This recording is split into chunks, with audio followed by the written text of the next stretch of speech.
Hello, and welcome back to another episode of LGRokz Exclusives. This is Lance from LGRokz Productions. Today, I will be showing you how I draw the beginning of my drawings and basically how these can be set up so that you may be able to do it yourself. Now, in the beginning here, you can see I'm using a very interesting method in order to show the basic structure of the human body. This is called the ball and cylinder method.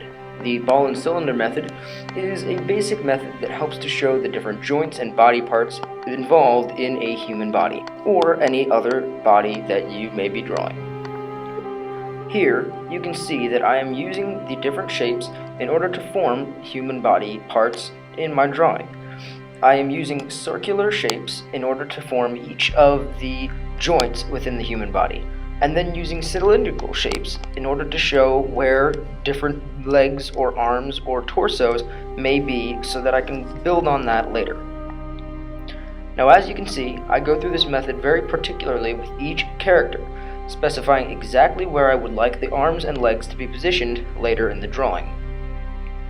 This is a very rough form of drawing, but it will be very helpful to make sure that all of the parts that you're drawing will be located in a correct and specific manner.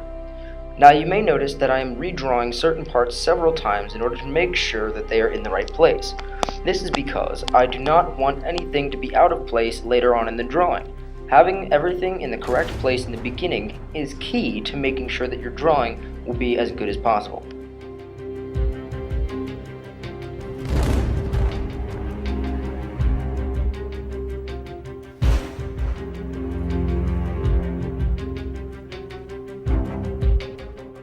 Now, as you can see, each of the characters are holding their arms in different positions depending on what kind of weapons they may be wielding.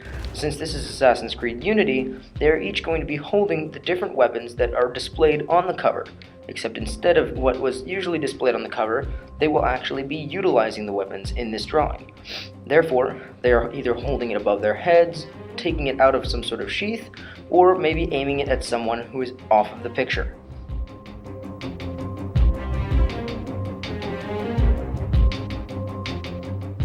This part here is the conclusion of part 1 of the video, and this is when we move on to part 2.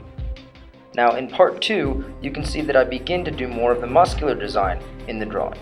The muscular design is strictly based off of different muscular structures that are found within the human body. Basically, all I'm doing here is drawing the outline of different muscle masses throughout the body in order to show where a person's skin could be, in order to refrain from making their body sizes disproportional. Now, online you can find many different body structures depending on how muscular or how unmuscular your character will be. So, for example, if you have a very muscular character, these lines here on the outside would be very large, whereas if they were not as muscular, they may be a lot smaller. Oftentimes you'll notice that the legs are one of the most difficult parts to draw. That's because depending on what different view or angle you're looking at, they could be anywhere from very, very wide to very, very skinny. Again, depending on what part of the leg you're looking at. It's also very crucial in the elbows and the knee area that you make it a little bit thinner than the rest of the arm or leg in order to show that there is an end of one muscle and then the beginning of the next.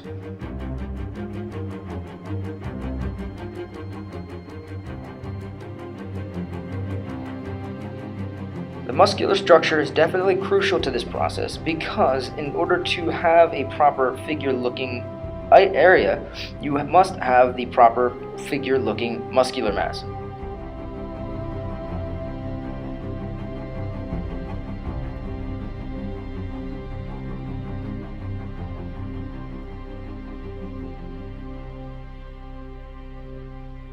This concludes part 2 of my video exclusive series. I hope you enjoyed this video. Please like, comment, or subscribe if you would like to see more of these educational videos, and I will see you in the next video.